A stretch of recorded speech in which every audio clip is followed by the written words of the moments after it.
الحمد لله الذي أنزل على عبده الكتاب ولم يجعل له عوجا الحمد لله الذي خلق الموت والحياة ليبلوكم أيكم أحسن عملا الحمد لله الذي من علينا بالإسلام والإيمان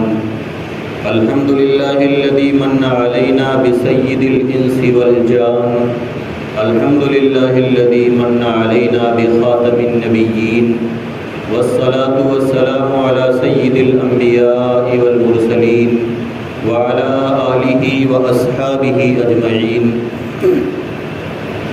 أما بعد فأعوذ بالله من الشيطان الرجيم بسم الله الرحمن الرحيم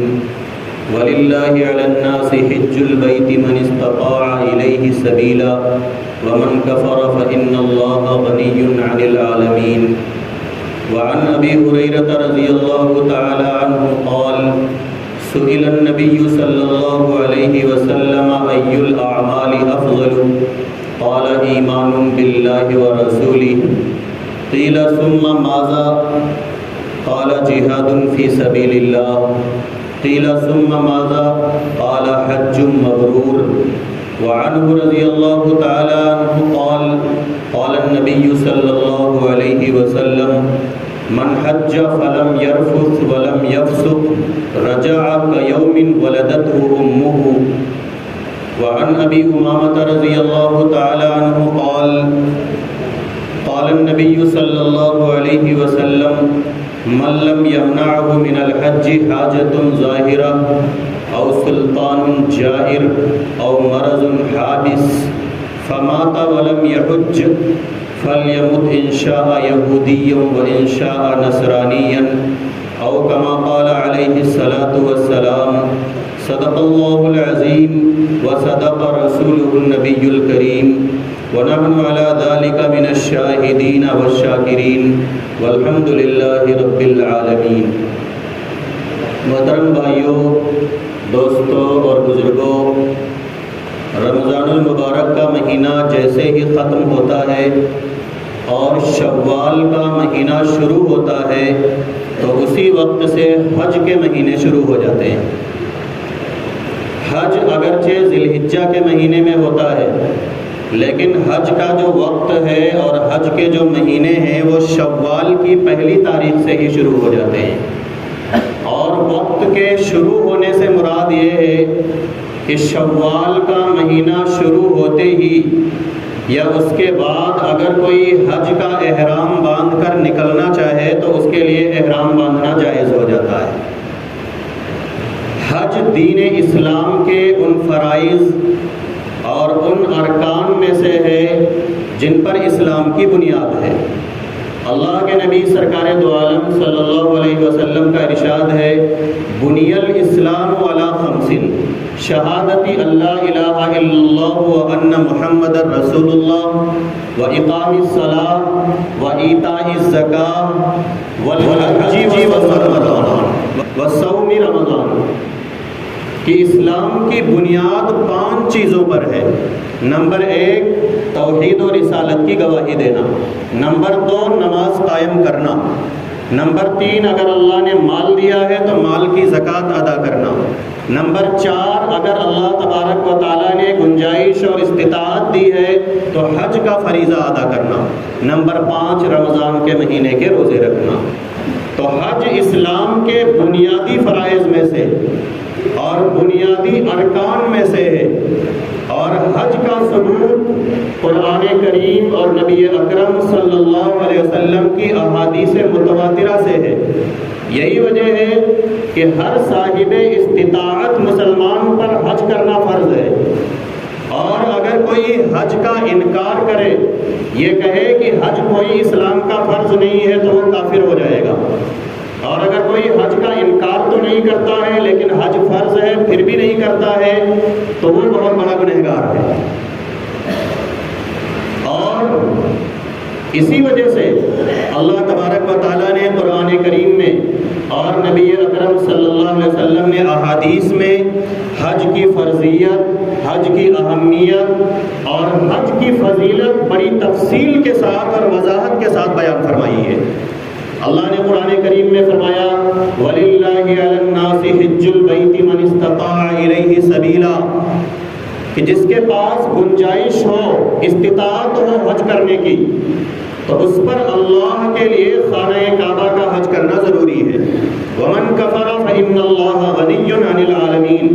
اور جو انکار کر دے تو اس کے اعمال کی اللہ کو کوئی ضرورت نہیں ہے، اللہ سارے جہان سے بے نیاز ہے۔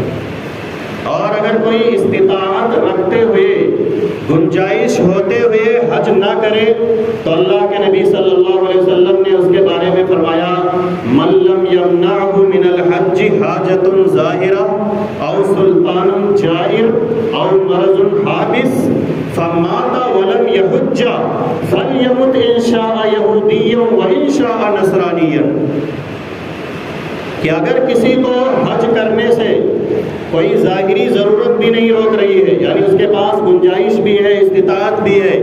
کوئی ظالم بادشاہ بھی نہیں ہے جو اسے روک رہا ہے، اسی طریقے سے کوئی ایسا مرض بھی اس کو نہیں ہے جس کی وجہ سے وہ حج نہ کر پائے، یعنی استطاعت بھی ہے اور پورے طریقے پر تندرست بھی ہے، پھر بھی وہ حج نہ کرے اور اسی حالت میں دنیا سے چلا جائے، تو مجھے کوئی پرواہ نہیں ہے کہ وہ یہودی ہو کر مرے یا عیسائی ہو کر مرے، یعنی مجھے اس کی کوئی پرواہ نہیں ہے کہ وہ کس حال میں دنیا سے رخصت ہوتا ہے۔ اور اللہ کے نبی سرکار دو عالم صلی اللہ علیہ وسلم نے صرف حج کی فرضیت ہی کو بیان نہیں کیا ہے، صرف حج کی اہمیت ہی کو بیان نہیں کیا ہے، صرف حج نہ کرنے پر وعیدیں ہی بیان نہیں فرمائی ہیں، بلکہ جن خوش نصیب بندوں کو یہ سعادت حاصل ہو، جو خوش نصیب لوگ حج کی سعادت حاصل کریں، تو پھر ان کے لیے اللہ کے نبی سرکار دو عالم صلی اللہ علیہ وسلم نے بڑی فضیلتیں، بڑی بشارتیں اور بڑی خوشخبریاں بھی بیان فرمائی ہیں۔ ایک حدیث میں ہے اللہ کے نبی سرکار دو عالم صلی اللہ علیہ وسلم سے پوچھا گیا ای الاعمال افضل، ای الاعمال افضل، کہ اللہ کے نبی اسلام میں سب سے افضل عمل کون سا ہے؟ تو اللہ کے نبی سرکار دو عالم صلی اللہ علیہ وسلم نے فرمایا ایمان باللہ و رسولہ، اللہ اور اس کے رسول پر ایمان لانا۔ قیل ثم ماذا، پوچھنے والے نے کہا کہ اللہ کے نبی اس کے بعد کون سا عمل افضل ہے؟ حضور نے فرمایا جہاد فی سبیل اللہ، اللہ کے راستے میں جہاد کرنا۔ پوچھنے والے نے کہا ثم ماذا، پھر کون سا عمل افضل ہے؟ تو حضور نے فرمایا حج مبرور، حج مقبول، ایسا حج جو تمام گناہوں سے، برائیوں سے بچ کر پورے اخلاص کے ساتھ کیا جائے، وہ عمل افضل ہے۔ اسی طریقے سے دوسری روایت میں آتا ہے اللہ کے نبی سرکار دو عالم صلی اللہ علیہ وسلم نے فرمایا من حج فلم یرفث ولم یفسق رجع کیوم ولدتہ امہ، کہ جس نے حج کیا اور حج میں کوئی گناہ نہیں کیا، کوئی بے حیائی والا کام نہیں کیا، یعنی تمام برائیوں سے بچ کر پورے اخلاص کے ساتھ حج کا فریضہ ادا کیا، تو وہ حج سے ایسے لوٹتا ہے جیسے وہ بچہ جس کو آج ہی اس کی ماں نے جنم دیا ہو، وہ بچہ جو آج ہی پیدا ہوا ہو، جیسے وہ گناہوں سے پاک صاف ہوتا ہے، اخلاص کے ساتھ حج کر کے لوٹنے والا اسی طرح گناہوں سے پاک صاف ہوتا ہے۔ تو یہ حج کی فضیلتیں ہیں، حج کرنے والوں کے لیے بشارتیں اور خوشخبریاں ہیں، اس لیے جن کو بھی حج کی سعادت حاصل ہے تو وہ اس کو بہت بڑی نعمت سمجھیں، اللہ کا انعام سمجھیں، اور حج سے لوٹنے کے بعد اپنی زندگیوں میں انقلاب پیدا کریں، تبدیلی پیدا کریں، بدلاؤ پیدا کریں، کہ جس طرح اللہ نے حج کی برکت سے میرے پچھلے گناہوں کو معاف کر دیا ہے، تو آئندہ بھی میں گناہوں سے بچ کر اللہ کے احکام کے مطابق زندگی گزاروں۔ ان تمام فضائل کی وجہ یہ ہے کہ ایک حاجی جب حج کے لیے نکلتا ہے تو اپنی تمام محبتوں کو صرف اللہ کی محبت پر قربان کر کے نکلتا ہے، اپنی تمام ضرورتوں کو اللہ کے حکم پر چھوڑ کر نکلتا ہے۔ ایک انسان کی طبیعت میں اللہ نے یہ تقاضا رکھا ہے کہ وہ جس وطن میں، جس بستی میں رہتا ہے، اس بستی سے محبت کرتا ہے، جس گھر میں رہتا ہے اس گھر سے محبت کرتا ہے، اپنے بیوی بچوں سے محبت کرتا ہے، اپنے ماں باپ سے محبت کرتا ہے، اپنے عزیزوں اور رشتہ داروں سے محبت کرتا ہے، اور اپنے مال و دولت سے بھی محبت کرتا ہے۔ لیکن ایک حاجی جب حج کے لیے نکلتا ہے تو ان تمام محبتوں کو چھوڑ کر نکلتا ہے. وہ اپنا گھر بار بھی چھوڑتا ہے، اپنا وطن اور بستی چھوڑ کر بھی نکلتا ہے، اپنے ماں باپ کو بھی چھوڑ کر نکلتا ہے، اپنے بیوی اور بچوں کو بھی چھوڑ کر نکلتا ہے، اپنے عزیزوں اور رشتہ داروں کو بھی چھوڑ کر نکلتا ہے، اور اپنا مال و دولت چھوڑ کر ہی نہیں بلکہ خرچ کر کے نکلتا ہے. تو یہ اللہ کی ایسی محبت کا ثبوت ہوتا ہے، ایسی محبت کا مظاہرہ ہوتا ہے جس محبت میں انسان اپنی تمام محبتوں کو قربان کر دیتا ہے.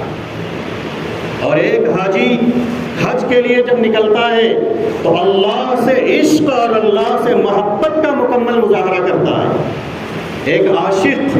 جب اس کا عشق انتہا کو پہنچ جاتا ہے، اس کا عشق جب جنون کی حد تک پہنچ جاتا ہے تو اس کا حال یہ ہو جاتا ہے کہ اپنے مقام پر رہتے ہوئے اسے چین نہیں پڑتا ہے، اسے سکون نہیں آتا ہے، وہ تڑپتا ہے، اور جب تڑپ پیدا ہوتی ہے تو بے اختیار اپنے محبوب کے در کی طرف بھاگتا ہے. یہ ایک عاشق کا حال ہوتا ہے. اور جب اپنے محبوب کے در کی طرف جاتا ہے تو اسے اپنی حالت کی فکر نہیں ہوتی ہے، اپنے کپڑوں کی اور لباس کی فکر نہیں ہوتی ہے، اپنے حلیے کی، اپنے بالوں کی، اپنے ناخنوں کی اور اپنے بدن کی خوشبو اور بدبو کی فکر نہیں ہوتی ہے. وہ جب اپنے محبوب کے در کی طرف جا رہا ہوتا ہے تو اپنے محبوب کا نام لیتا ہوا، اسے پکارتا ہوا دوڑتا ہے. اور جب اپنے محبوب کے در پر پہنچتا ہے تو کبھی محبوب کے در کے چکر لگاتا ہے، کبھی محبوب کی در و دیوار کو وہ چنتا ہے. امر علی الدیار دیار لیلا اقبل ذا الجدار وذا الجدار وما حب الدیار شغفنا قلبی ولکن حب من سکن الدیار. محبوب جس در و دیوار میں رہتا ہے، عاشق ان در و دیوار کو چومتا ہے، اور ان در و دیوار سے اصل میں محبت نہیں ہوتی ہے، محبت اس محبوب سے ہوتی ہے جو ان در و دیوار میں رہتا ہے. وہ کبھی چومتا ہے، کبھی چکر لگاتا ہے، کبھی بدحواس کھڑا ہو کر اپنے محبوب کو یاد کرتا ہے. اور صرف اتنے پر ہی بس نہیں کرتا ہے بلکہ ہر اس جگہ جاتا ہے، ہر اس جگہ کو جا کر کھڑا ہوتا ہے اور اپنے محبوب کو یاد کرتا ہے جہاں جہاں اس کے محبوب کی نشانیاں موجود ہوتی ہیں، جہاں جہاں اس کے محبوب کی نشانیاں موجود ہوتی ہیں. سر بام بھی پکارا، لب دار بھی صدا دی، میں کہاں کہاں نہ پہنچا تیری دید کی لگن میں. تو محبوب ہر اس جگہ جاتا ہے جہاں محبوب کی عاشق ہر اس جگہ جاتا ہے جہاں محبوب کی نشانی موجود ہوتی ہے. تو اسی طریقے سے ایک حاجی جب حج کرنے کے لیے نکلتا ہے تو اللہ کی محبت میں اور اللہ کے عشق میں سرشار ہو کر نکلتا ہے، اللہ کے عشق میں ڈوب کر نکلتا ہے. جب وہ حج کے لیے نکلتا ہے تو جس طریقے سے ایک عاشق اپنے محبوب کے در کی طرف دوڑ کر نکلتا ہے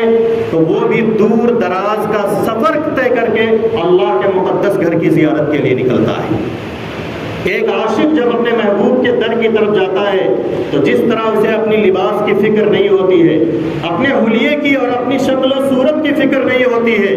تو اسی طرح ایک حاجی کو جب وہ حج کے لیے جا رہا ہوتا ہے تو نہ تو اپنے لباس کی فکر ہوتی ہے، نہ اپنے حلیے کی فکر ہوتی ہے، نہ اپنے سر کے بالوں کی فکر ہوتی ہے، نہ اپنے ناخنوں کی فکر ہوتی ہے. صرف 2 چادروں میں لپٹا ہوا، بال بڑھے ہوئے، ناخن بڑھے ہوئے، اپنے بدن کے میل کچیل اور بدن کی خوشبو اور بدبو سے بے پرواہ ہو کر اللہ کے گھر کی طرف دوڑا چلا جاتا ہے. جس طرح ایک عاشق جب اپنے محبوب کے در کی طرف جاتا ہے تو اس کا نام لیتا ہوا، اس کو پکارتا ہوا جاتا ہے، اسی طرح ایک عاشق، ایک حاجی اور عاشق جب اللہ کے در کی طرف جاتا ہے تو لبیک اللہم لبیک کی صدائیں دیتا ہوا اور پکارتا ہوا جاتا ہے. جس طرح ایک عاشق جب اپنے محبوب کے در کی طرف جاتا ہے تو کبھی اس کے گھر کے چکر لگاتا ہے، کبھی اس کے در و دیوار کو چومتا ہے، کبھی بدحواس کھڑے ہو کر اس کو پکارتا ہے. تو اسی طرح ایک حاجی جب خانہ کعبہ میں پہنچتا ہے، اللہ کے مقدس در پر پہنچتا ہے تو کبھی اس کے گھر کا طواف کرتا ہے اور چکر لگاتا ہے، کبھی اس کے در و دیوار میں نصب حجر اسود کو چومتا ہے، کبھی مقام ابراہیم پر کھڑے ہو کر نمازیں پڑھ کر اللہ کو یاد کرتا ہے.